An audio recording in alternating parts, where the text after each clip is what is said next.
കണ്ണൂർ താഴെ ചൊവ്വ ആറ്റടപ്പ മുട്ടോളം പാറയിലാണ് ഇങ്ങനെ ഈ ദേശീയപാതയുടെ നിർമ്മാണത്തിലിരിക്കുന്ന ദേശീയപാതയുടെ പാർശ്വഭിത്തി തകർന്നു വീണ ഒരു വീടിൻ്റെ മുൻഭാഗം അങ്ങനെ പൂർണ്ണമായും തകർന്നു വീണിരിക്കുന്നത്. അല്പം മുമ്പായിരുന്നു ഈ സംഭവം.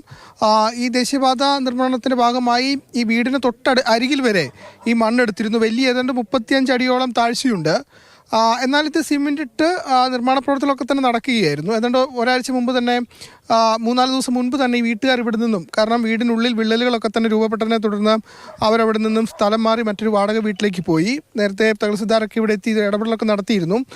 ഏതായാലും വലിയൊരു അപകടം തന്നെയാണ് ഒഴിവായത്. കാരണം ആ സമയത്ത് വീട്ടിൽ ആരും തന്നെ ഇല്ലാതിരുന്നു എന്നത് വലിയ ആശ്വാസം തന്നെയാണ്. ഇലക്ട്രിക് പോസ്റ്റൊക്കെ തന്നെ തകർന്നു വീണിട്ടുണ്ട്.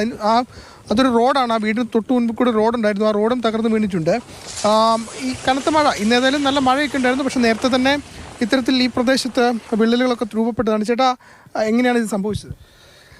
നല്ല മഴേൻ്റെ ഇതിൽ വന്നതാണ്. പിന്നെ അടി കംപ്ലീറ്റ് ചെവിടി മണ്ണാണ്.